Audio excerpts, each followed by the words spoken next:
In this video, I'm going to quickly go over the basics of solar maintenance, which for the most part is just going to include the occasional washing of the panels if they become dusty or covered in pollen in the case of ours, and what the minor impact on solar production might be from the panels getting a little bit dirty. You can take a hose to spray on top of them, maybe a ladder to get a little bit higher. In this case, I wasn't able to take care of all the panels. This was a little more experimental, as we generally get adequate rainfall in Central Florida to wash off the panels, which probably is going to be the case for most folks, except perhaps in the Southwest and other parts of the country. So I wanted to compare two graphs from a day's worth of production and consumption, one on Sunday, March 7th, the other on Wednesday, March 17th. Both of these days were perfectly sunny here in Central Florida. The day on the left was before we had kind of a big pollen issue covering up the panels and possibly limiting some of the production. On the right there, we again had a perfectly sunny day, but the apex, that peak production, was a little bit lower.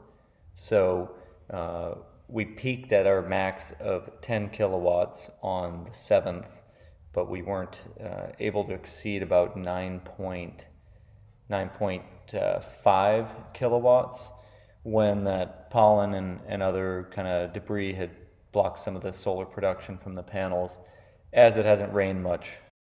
Next, look at the Tesla app showing more of the information from the day's worth of production. On the left again is March 7th, the right is March 17th, where the panels were slightly covered in pollen. We see 71 kilowatt hours total production on the 7th with the clean, clear panels versus 68.7. That's an overall production decrease of 3.2%. On the 7th, we did in fact have a peak of 10 kilowatts, which is the max for our system, limited by our inverter. And on the 17th, we only peaked at 9.5 kilowatts, which is 5% less peak power. The days do seem to be about the same in terms of the weather, and it was perfectly sunny. I don't know if there was a bit of haze in the sky, but I would attribute about 5% of this decrease being due to the fact that the panels were covered somewhat. So it's not a huge deal. If it's super inconvenient to get up there all the time, not to worry. I think you, in most cases, have enough time to just wait for Mother Nature and rain to naturally clean the panels off.